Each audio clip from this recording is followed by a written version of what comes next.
शुरू हो गया एलियन का आक्रमण। क्या हम इंसान बच पाएंगे? क्या राजस्थान की यह घटना एक संयोग है या फिर किसी बड़े आक्रमण की शुरुआत? वैज्ञानिक क्या छिपा रहे हैं और ये हमसे क्यों छिपाया जा रहा है? कुछ रियल घटनाएं जो कि कैमरे में कैद हो गई हैं, जिसे देखकर आप भी सन्न रह जाएंगे। दोस्तों, क्या आप जानते हैं कि वो दिन आ चुका है जिसका डर दुनिया को सदियों से था? वो दिन जब आसमान से कुछ ऐसा उतरा है जो इंसानी समझ से बाहर है। हाँ, आपने सही सुना, एलियन का आक्रमण शुरू हो चुका है। और सबसे चौंकाने वाली बात यह है कि ये घटना किसी दूर देश में नहीं बल्कि हमारे अपने भारत में राजस्थान के एक छोटे से गांव में हुई है। वहाँ जहाँ आज तक ऐसी चीजें सिर्फ कहानियों में सुनी जाती थीं। राजस्थान के इस गांव में जो कुछ हुआ है उसने वैज्ञानिकों को भी सोचने पर मजबूर कर दिया है। रात के अंधेरे में अचानक से आसमान में चमक उठी एक अजीब सी रोशनी। लोग समझ नहीं पाए कि यह क्या था और फिर वो चीज जमीन पर उतरी। स्थानीय लोगों का कहना है कि उन्होंने एलियन को अपनी आंखों से देखा। लेकिन सवाल ये उठता है कि क्या यह महज एक संयोग है या फिर ये एलियंस पहले से हमारी धरती पर निगाहें गड़ाए हुए थे? क्या राजस्थान की यह घटना किसी बड़े आक्रमण का संकेत है? क्या हमारे पास वक्त है तैयारी का या फिर ये हमला अब हर जगह फैलने वाला है? यह सिर्फ राजस्थान की बात नहीं है। पूरे भारत में लगातार ऐसी घटनाएं सामने आ रही हैं जहां लोगों ने यूएफओ को देखा है। और अब तो कुछ वैज्ञानिक भी मानने लगे हैं कि भारत में एलियंस की मौजूदगी का सबूत मिल चुका है। लेकिन ये एलियंस हमारे लिए कौन सी मुसीबत लेकर आए हैं? क्या उनका मकसद दोस्ती है या फिर ये एक खौफनाक साजिश है जिसकी शुरुआत राजस्थान से हो चुकी है? क्या आप जानना चाहेंगे कि अगला कदम क्या होगा? क्या भारत इस आक्रमण से बच पाएगा या फिर ये महज शुरुआत है उस तबाही की जिसका कोई अंत नहीं? दोस्तों, आपको लग सकता है कि ये महज एक अफवाह है, शायद एक एआई से जनरेटेड वीडियो जिसे लोगों को भ्रमित करने के लिए बनाया गया है। लेकिन दोस्तों, आपको बता दें, राजस्थान में एलियन के यूएफओ के पाए जाने की जो घटनाएं हैं, यह एआई जनरेटेड हो सकती हैं, लेकिन कुछ ऐसी रियल घटनाएं भी हैं और यह घटनाएं उस समय की है जब एआई का नामो निशान नहीं था, जो बाकायदा कैमरे में कैद हुई है। और यह घटनाएं यह साबित कर रही है कि एलियन का धरती पर आगमन हो चुका है। तो दोस्तों, वीडियो में हम आपको उन सभी घटनाओं से रूबरू करवाएंगे जो आपको विश्वास दिला देंगी कि ये सब सिर्फ अफवाहें नहीं हैं। हम आपको दिखाएंगे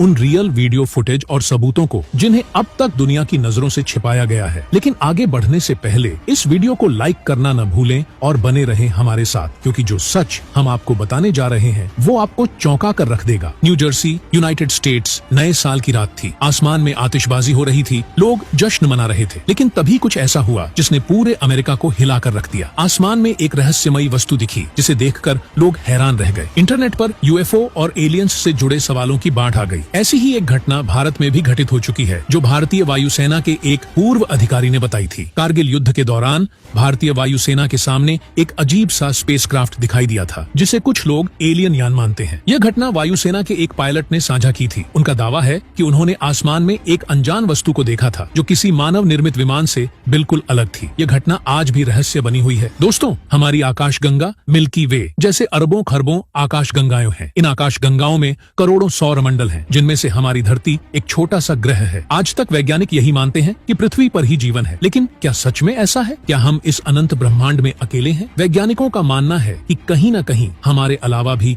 जीवन जरूर है। हाल ही के सालों में दुनिया भर में यूएफओ देखे जाने की घटनाओं में बढ़ोतरी हुई है। बेल्जियम में विशेष रूप से यूएफओ को देखने की घटनाएं रिकॉर्ड की गई हैं। ईस्ट फ्लैंडर्स प्रांत में सबसे अधिक 45 बार यूएफओ देखे गए हैं, जबकि एंटवर्प में 38 और वेस्ट फ्लैंडर्स में 30 बार। एक बेल्जियम संगठन जो इन घटनाओं पर नजर रखता है, उसने 2023 तक 52 घटनाओं की रिपोर्ट दर्ज की है। तो दोस्तों, सवाल यह उठता है, क्या ये रहस्यमयी उड़ने वाली वस्तुएं एलियंस के स्पेसक्राफ्ट हैं या फिर यह कुछ और है? वैज्ञानिक दिन रात इन रहस्यों को सुलझाने में लगे हुए हैं, लेकिन हर दिन कुछ नया सामने आ रहा है जो इस सवाल को और भी गहरा बना देता है। क्या इंसान के अलावा कोई और सभ्यता हमारे आसपास है? क्या हम कभी इनके संपर्क में आ पाएंगे? बेल्जियम की सरकारी रिपोर्ट के अनुसार आसमान में होने वाली इन रहस्यमयी घटनाओं को ट्रेस करना काफी मुश्किल है, लेकिन स्काई ट्रेसर की वजह से ये दुर्लभ घटनाएं पकड़ी जा सकती हैं। स्काई ट्रेसर एक चमकदार लाइट है जो आसमान में चमकती है और अदृश्य चीजों को देखने में मदद करती है। हालांकि बेल्जियम में इसके उपयोग पर प्रतिबंध है, लेकिन फिर भी इसका इस्तेमाल हो रहा है, जो कई कानूनी सवाल खड़े कर रहा है। लगातार यूएफओ जैसी घटनाओं के उभरने से एक बड़ा सवाल उठ रहा है, क्या आसमान से एलियंस हम पर नजर रख रहे हैं या फिर ये सब इंसानी चालें हैं? इन घटनाओं की बढ़ती संख्या ने वैज्ञानिकों और अधिकारियों के बीच चिंताओं को और भी बढ़ा दिया है। अगर ये वास्तव में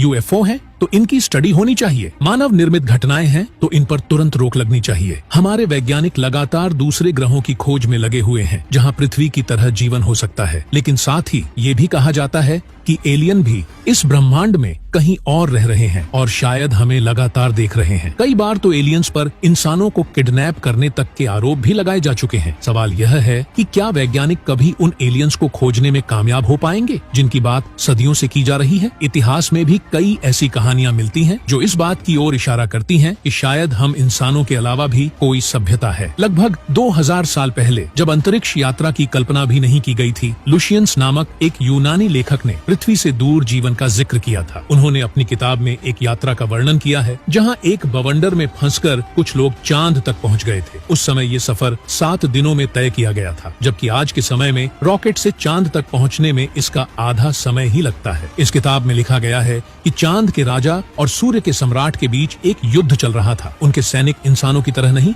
बल्कि काफी अजीब थे। चांद पर पंख वाले घोड़े थे और उनकी सेनाएं अलग ही तरह की दिखती थीं। शायद ये वही एलियंस थे जिनकी चर्चा आज हम करते हैं। 800 साल बाद 10वीं सदी के जापान में भी एक और अनोखी कहानी सामने आई। कहा जाता है कि एक बांस काटने वाला व्यक्ति जब एक दिन बांस काट रहा था तो उसे उस बांस के अंदर एक चमकती हुई रोशनी दिखाई दी। जब उसने बांस के अंदर झांका तो वहाँ एक नन्ही बच्ची थी। वह बच्ची चांद से आई थी। तो सवाल उठता है, क्या ये कहानियां सिर्फ कल्पनाएं थीं या फिर वास्तव में सदियों पहले भी हमारे साथ कुछ और सभ्यताएं मौजूद थीं? क्या आज जो घटनाएं हम देख रहे हैं वो उसी कड़ी का हिस्सा है? एलियंस का अस्तित्व आज भी एक बड़ा रहस्य है जिसे सुलझाना शायद इतना आसान नहीं। अब दोस्तों, ये बात भी सच है कि चांद के बारे में सदियों से लिखा जा रहा है। इसकी एक बड़ी वजह यह हो सकती है कि चांद पृथ्वी से साफ दिखाई देता है, इसलिए लोगों ने इसके बारे में काफी कुछ लिखा। जबकि शुक्र और मंगल भी दिखते हैं, लेकिन उन्हें हम आमतौर पर तारे समझ लेते हैं। इसके बावजूद अब हम मंगल ग्रह के बारे में भी काफी कुछ जान चुके हैं। 1870 दशक में एक इतालवी खगोल वैज्ञानिक ने टेलीस्कोप की मदद से मंगल ग्रह की सतह पर कुछ अजीब नालीनुमा लकीरें देखी। उन्होंने इसे विस्तार से लिखते हुए बताया कि ये लकीरें मानो किसी ने खोदी हों। इसके बाद लोगों में ये धारणा बननी शुरू हो गई कि मंगल पर भी जीवन है और वहाँ के निवासियों ने ये नहरें बनाई हैं। इसके बाद पोलैंड के एक पादरी ने भी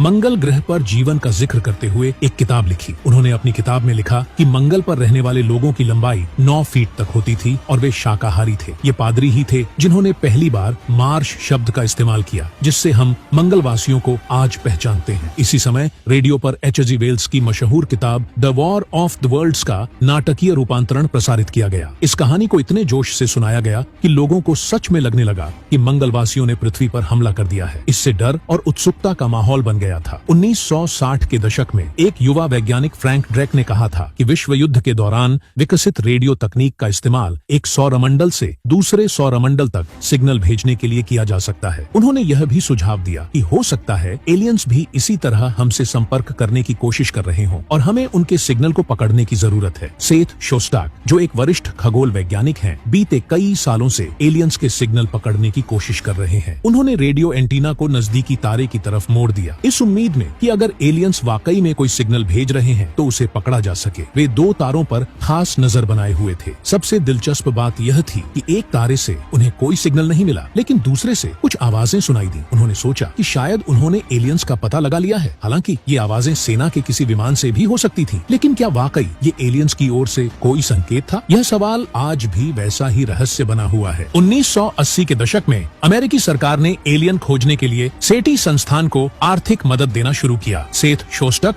और उनके साथी रेडियो तरंगों के जरिए एलियंस के संकेत ढूंढ रहे थे, लेकिन एक सिग्नल जिसे वॉव सिग्नल कहा गया मिला, जो असल में एलियन का नहीं बल्कि सिमुलेशन से तैयार किया गया था। रेडियो तरंगों की लाखों फ्रीक्वेंसी के कारण यह काम मुश्किल था और एलियंस ने भी कोई इशारा नहीं किया था कि किस फ्रीक्वेंसी पर ध्यान दें। 1990 के दशक में सरकार ने सेटी की मदद बंद कर दी, लेकिन एलियन की खोज जारी रही। 2009 में नासा ने केपलर अंतरिक्ष यान लॉन्च किया, जिसका उद्देश्य पृथ्वी जैसे ग्रहों पर जीवन की संभावना ढूंढना था। केपलर ने 9 सालों में 2000 से ज्यादा नए ग्रह खोजे, जो चौंकाने वाला था। अब सवाल है, क्या इनमें से कुछ ग्रहों पर जीवन हो सकता है? हम जानते नहीं कि जीवन किस परिस्थिति में पनपता है, लेकिन अगर ग्रह पृथ्वी जैसे आकार का है और सही जलवायु में है तो वहाँ जीवन हो सकता है। इस आधार पर हमारी आकाश गंगा में 30 करोड़ ग्रह हो सकते हैं जहाँ जीवन संभव है। डेविड ग्रीनस्पून के अनुसार ब्रह्मांड में जीवन की संभावना पर वैज्ञानिकों की सोच बदल रही है। अधिकतर खगोल वैज्ञानिक मानते हैं कि पृथ्वी के अलावा भी भी जीवन हो सकता है। वैज्ञानिकों को भरोसा है कि छोटे जीव जो जीवन की शुरुआत का आधार रहे पूरे ब्रह्मांड में फैले हो सकते हैं। हालिया खोजों ने एलियंस की तलाश में रुचि और बढ़ाई है। अब सबसे बड़ा सवाल है, अगर एलियन मिल भी गए तो हम क्या करेंगे? स्टीवन डिक, जो नासा के प्रमुख इतिहासकार भी रह चुके हैं, का कहना है कि एलियन मिलने के बाद का कोई ठोस प्लान नहीं है। क्या वे दोस्ताना होंगे या हमें उनसे खतरा हो सकता है? इसके अलावा हम उनसे बात कैसे करेंगे? फिल्म अराइवल में यह मुद्दा बेहतर तरीके से दिखाया गया है। हमें एक ऐसी भाषा की जरूरत होगी जिसे पूरा ब्रह्मांड समझे। कुछ लोगों का मानना है कि गणित इसका उत्तर हो सकता है, लेकिन इसके बारे में भी अलग अलग राय है। इसके अलावा क्या हम एलियंस को धर्म के दायरे में देखेंगे? उनसे बातचीत कौन करेगा? संयुक्त राष्ट्र, नासा, इसरो या कोई और देश? अगर किसी ने उनसे बात की तो डील कैसे होगी? ये सवाल अभी भी बिना जवाब के हैं और किसी के पास इसके ठोस जवाब नहीं है। स्टीवन डिक का मानना है कि हमें एक योजना बनानी चाहिए। दशकों की खोज के बाद भी हमारे पास एलियंस के अस्तित्व का कोई ठोस सबूत नहीं है, लेकिन ब्रह्मांड इतना विशाल है कि जीवन केवल पृथ्वी पर ही हो, यह सोचना शायद गलत होगा। हो सकता है किसी और ग्रह पर भी जीवन पनप रहा हो। आपका क्या विचार है? हमें जरूर बताएं। जय हिंद, जय भारत।